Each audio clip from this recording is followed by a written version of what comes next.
Aujourd'hui, Choc Média vous emmène à la carrosserie 2001 à Mantes-la-Jolie dans le 78. Cette carrosserie a été reprise en 2017 par José Letao, jeune entrepreneur de 29 ans.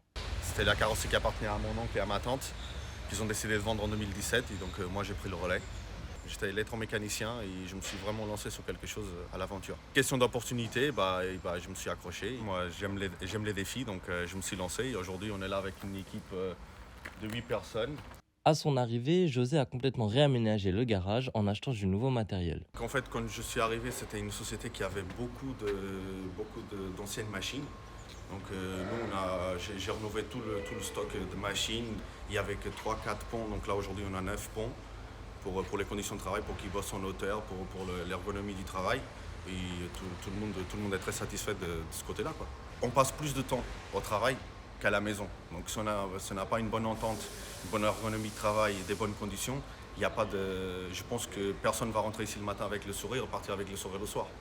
Déjà, il faut aimer ce qu'on fait et se sentir bien à faire ce qu'on aime, quoi. Étant âgé de moins de 30 ans, José a fait le choix de s'entourer d'une équipe majoritairement jeune, accompagnée de 2-3 anciens, pour transmettre leur savoir-faire. Je pense que déjà donner l'opportunité aux jeunes, c'est très important parce que dans le milieu du travail, sinon, on va se dire que dans quelques années, il n'y a plus personne dans le monde de la carrosserie.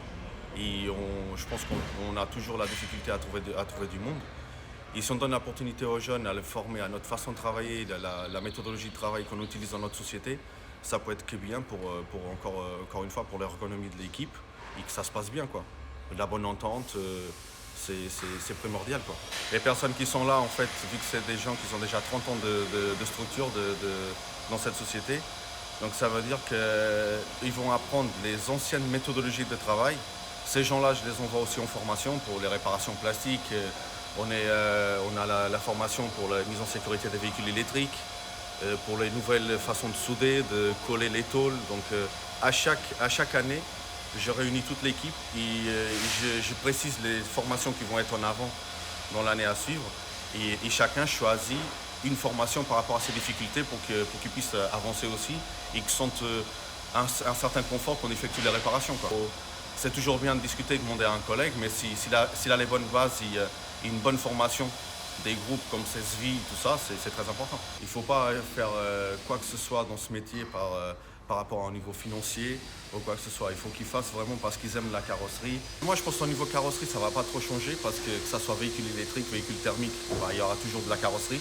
Ça, c'est plutôt une question pour un groupe qui fera que de la mécanique. Là, je pense que le gros sujet, c'est vraiment au niveau mécanique.